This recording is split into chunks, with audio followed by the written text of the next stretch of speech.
أعوذ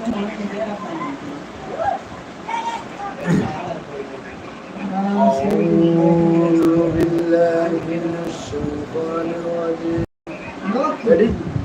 أعوذ بالله من الشيطان الرجيم. بسم الله الرحمن الرحيم.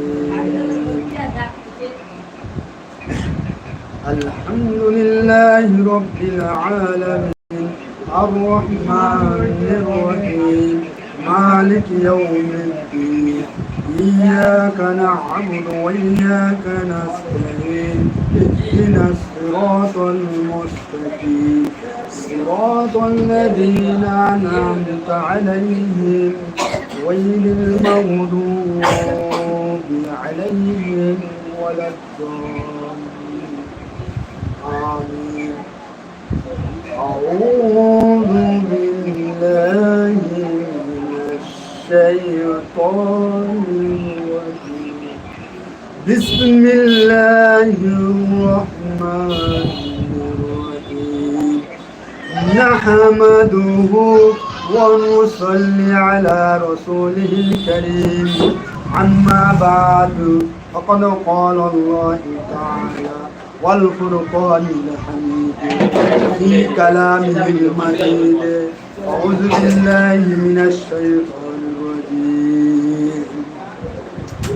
ভাই আমার, বন্ধুগণ আমার, সোনার চাঁদ মুসলমানেরা আমার, ইসলাম মানে কি আজকের বিষয়বস্তু হবে।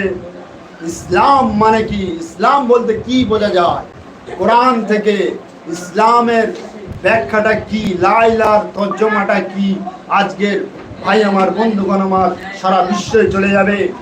ভাই আমার, বন্ধুগণ আমার, আজকের বয়ানটা বেশি বেশি করে যারা যত ইসলামিক বয়ান শুনবে বেশি বেশি করে লাইক এবং শেয়ার করে দেবে।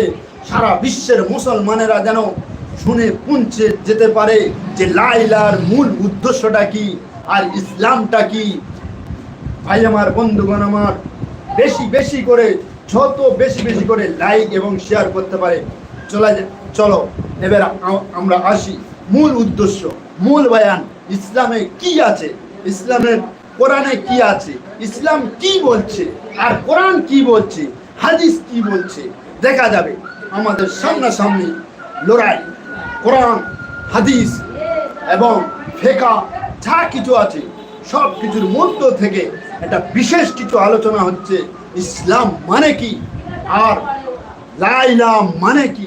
আজকের আমাদের সমাজে লা ইলাহা বলে, আর আবু জেহেলের যুগে আমাদের নবী হযরত মুহাম্মদ সাল্লাল্লাহু আলাইহি সাল্লাম বলে, সাল্লাল্লাহু আলাইহি সাল্লাম বল না, মুহাম্মাদের নাম শুনলে সাল্লাল্লাহু আলাইহি সাল্লাম।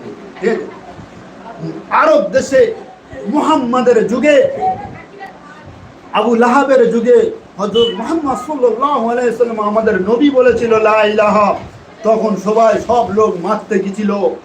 এবং আমাদের দেশে অনেক দিন ব্যবস্থা আছে, লা ইলাহা বলে কেউ মারতেও আসে না, যাদের জন্য বলে তারাও কেউ বোঝেও না।